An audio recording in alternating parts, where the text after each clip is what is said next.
Chairman, thank you for the question. This bill is identical to the bill that we introduced last General Assembly. There were a few technical changes suggested by LC to adjust for legislation that had already gone into place that would have been enacted through our bill. So the bill, the concept, absolutely remains intact. It's the same bill that you may have co-sponsored in the last General Assembly, which that bill differed from the originally introduced bill in the 129. So there was a slight variation, but this is the identical bill to the 130th, with exceptions of technical changes suggested by LLC. Very good, thank you. Questions? Representative Boyd. Sorry. Thank you, Mr. Chairman. Thank you, representatives, for your testimony today. So you might have heard me say in the previous, regards to the previous testimony on other bills today, how I could see the connection, and I'm not sure I see the connection between this bill and our mission here in this committee in terms of researching and identifying methods of getting people out of poverty long term and reversing the cycles of poverty.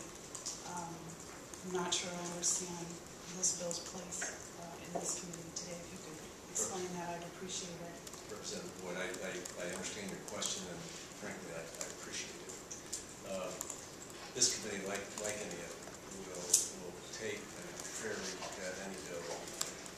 And one purpose, the point I was trying to make really before we started this committee, is that I wanted to dedicate one hearing per month to this subject of poverty and employment, because I do understand this committee will hear lots of bills that will potentially not be related to poverty.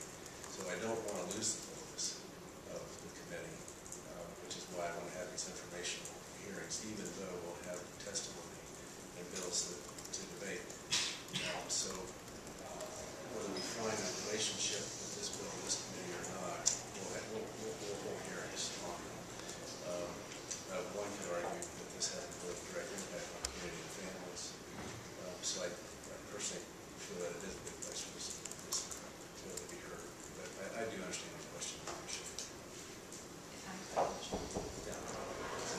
Mr. Chairman, Representative, I would just like to say that in valuing human life, I think that we lift people up, and this bill actually includes an adoption discussion and promotion advisory panel, so that indeed would be the advancement of family in some facet as well. So I think for that reason and others, this is a fitting committee.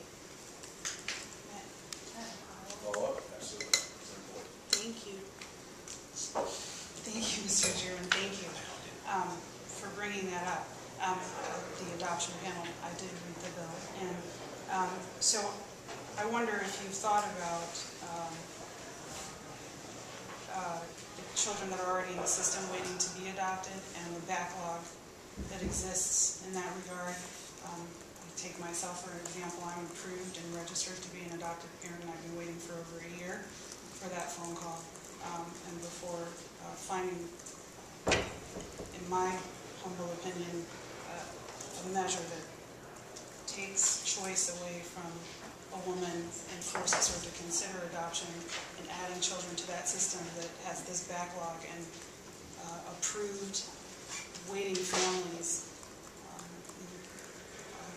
who want to adopt and are prepared to do so, but are faced with county systems, children and family service systems that are underfunded and have adoption placement workers and foster care workers who have enormous caseloads, and so we just wait, and those children wait, and they get bounced around from foster care home to foster care home, and often become victims of a lot of the things that we will cover in this committee, I think, that do deal with poverty or human trafficking, etc. I wonder if you've given some thought to emphasizing that area of adoption. Thank you. Mr. Chairman, Representative, and I apologize, Representative Hood, I'm so eager to respond.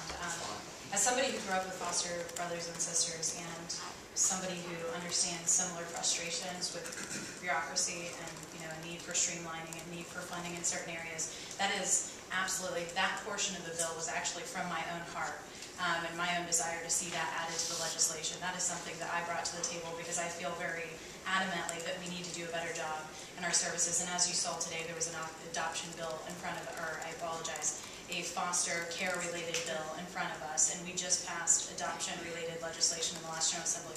I think that this will continue to be an area of focus that we all agree needs work and improvement. But I do not feel that, you know, the unborn child's life is contingent upon what is happening here, but they have the opportunity to be here as well.